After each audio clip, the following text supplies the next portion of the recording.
Shami? Ah, konde ipiko. Uri right here. Hai wakuno kuribo. Ah, nayo ko balance yawo yaka. Akuda kuti yakuzondonaka kunoko kunyeba kuti mkazi wakakaenda kumusha immigration we. Mai ndinoda kunzisa bhuku. Ai wanoda kumwachisa. Ndingaunodiziva wani. Ndikutoziva nokubhadha apa pamwe ndiye ari kutovereka ndione kuti ndiye. Ah, baba vakaoma shoko.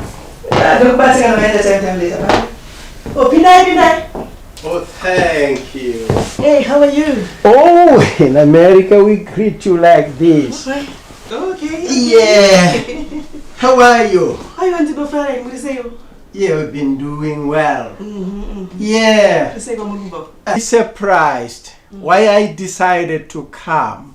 All right, yeah. Right. I was making my prayers. The Lord was saying to me in a soothing voice, you need a damsel. Wow. I saw a picture of an angel shining in a picture frame. And you saw me when I was coming in? I was a little bit perplexed. I said to myself, who is this beautiful damsel? I've never seen an angel. Lord, am I still in this world? Can you just hit that? Oh, so I am here.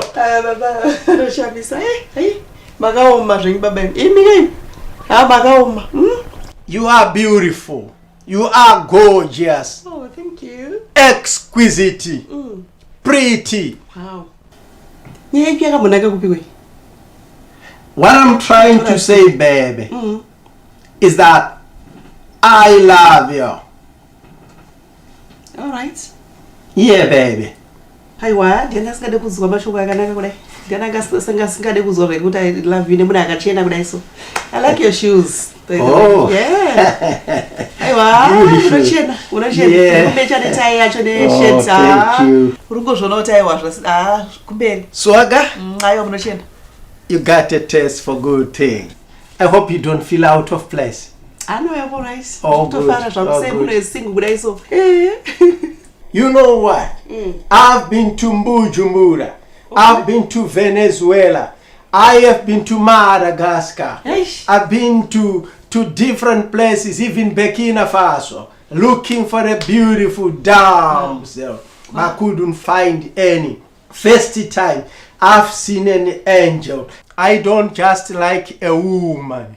I like a wife that comes from the Lord.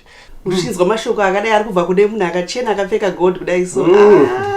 Aiwopuwo mwedzi dzinenge dzakadaro zvekare. Kazhinji vanhu vanozotaura kudai so ava. Mwedzi dzinenge dzakaboka. Kungoperera mukutaura chete. Thank you, Lord. Thank you, my Father. That I am loaded.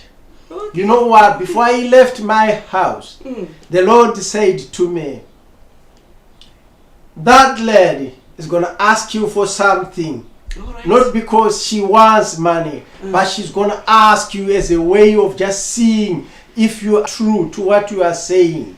All right. And I said to my Lord, I'm going to carry something. Of course, I brought something. To be honest with you, we don't just talk, we do. Yeah, the Bible says, don't just talk, do. Be doers and not talkers. You know what I'm saying? You know what I'm saying? Be doers. Yeah, you may have seen all this only in Nigeria. Money. It's beautiful, man. Sit down. Sit down. I want to show you something. All right. I'm gonna give you my card. Oh, take this. I'm gonna give you the pin century. You put it in there. My number is 45. You know, make money. Yeah. You love money? Ah, I got money. Okay, ndipandatoita kuti mwana aise kubhengi.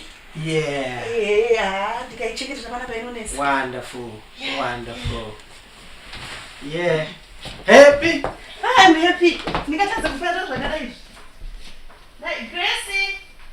Gire. Uye utore mari uendese kubhengi mwanangu. Hey, watarangendwa. Yeah, chipotoenda izvozvo. That's okay, Yeah. That's okay. Hey, what?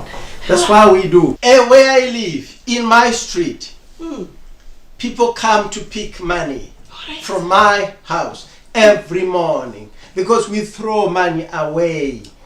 You see what they used to do when they were getting manna? The children of Israel? Yeah, people come get money. I got money. You know what I'm going to do for you?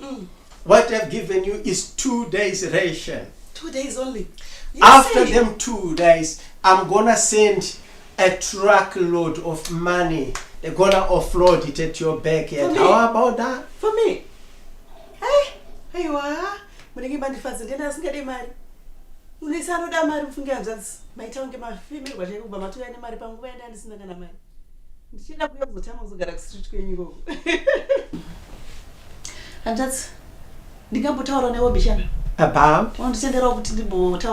Oh yes, that's why we are here. We are already talking. All right. Yeah, feel free.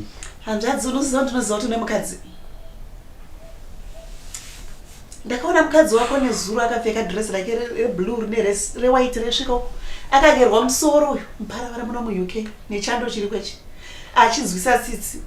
Ndakarwadziwa kuona mudzimai wenyu achidzwisa tsitsi kudaro. Imoya muchikanda mazimari vana muchikandira mari. Mari is a pane campaign yamuri kuita kana kuti there is something zvinoitwa negovernment zvinopiwa masingo. What do you mean? Handazwisisa mari yamandipa ndo zvamurofamba muchiita reka door to door muchipa masingo ese mari. How can this be government funding? How can it be? We are not donating money. All right. These are not donor funds. I'm giving you money from my own coffers. I am giving you money because you are a beautiful lady. I know you do appreciate. Do you not appreciate?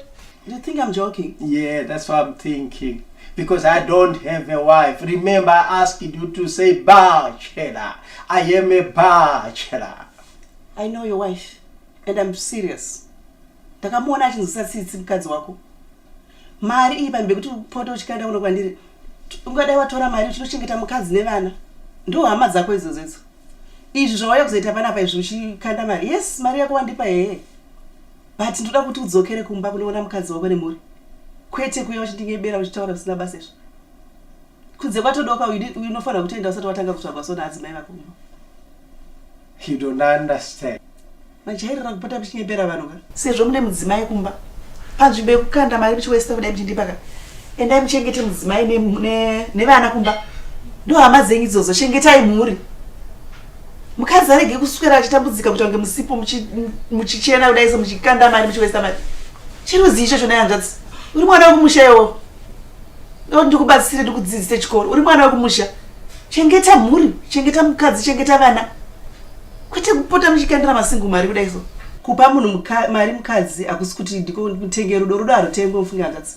Muna ntomboda kuti type yenyu munhu akashangandira munhu anoonererwa munhu anozvida achiuya achikanda mari apa. No. It's nothing to me. Ndoda moyo wemunhu. Saka hapana zvamuri kutaura panzvadzi. You need to go.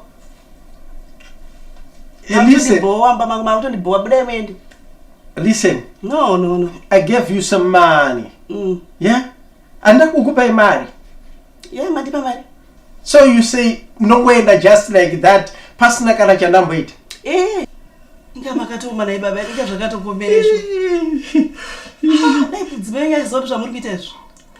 Yeah, I want you to go, please. Makutondibowa chibuda emendi.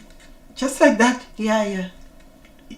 Inzwa mwana wa mai yangu. I said go. In 2 seconds. You need 2 to seconds. Uri mwana wa mai yangu. Zvishogadi. Mari kumboko ndaitora ndeye society. Ndeye adzimai yesociety. Sure ingoti pombi chara ndipa adzimai. Nonsense. So mutori nemudzimai kumboko. Ko zvamamshara kuti I'm single mamshire. Ungoziwa pachirume pachiodzi. No. You need to go now. Go, get up. I need my money. Handidzosere Marasha kuwangeni. Mari yangu. Handidzosere Marasha kuwangeni. Ndikuda mari yangu. Unoona sechituta inso. Handikupe mari yako ina, handikupe mari yako. Usandionese kunge ndakarowa nemenini. Handikutye ini. Kana ini. Handikutye iwo. Kana ini. Usafungoti aiwe kai usamderere kuti ndiri mukadzi andizi. Andabasa nazvo. Sandere. Ndabasa nazvo. Ndamari yangu. Unondiziva zvakanaka. Andabasa nazvo. Ndizosere Marasha kuwangeni. Unoisa pfuti iriyo. Unoisa pfuti iriyo. Ndasina pfuti. Unoisa pfuti iriyo. Ndeve kuami nini. Ndokudira nyere. Ndati ndokudira nyere. Ndinokudira nyere. Ndinokudira nyere. Unoziva zvandikutaura. Unoziva zvatinazvo. Unoziva here zvatinazvo. Ndati unoziva zvatinazvo. Ndiburitse zvatinazvo. Ndinokucheka. Mapurisa. Unodherera nezvimapurisa. Munodherera nezvimapurisa. Vakadzi vekuUK munodherera nezvimapurisa. Auziva iwe uko. Kuda kuya kuda kutojairira mani varume kuZimbabwe uko. Wauyamba mangu yoda kuyazoshamisira uchikanda mari apa. Mari chikwe. Afuwa tatanga kuona mari nasiro. Ndinoshanda nemaoko angu ndinozvishandira. Ndine mari yangu kwete kuya kuzoswera uchindimwaya uchifungwa kuti ungatengene mari. Ungatengene mari nini? Unondiziva here we? Ndozi Sokostina kai.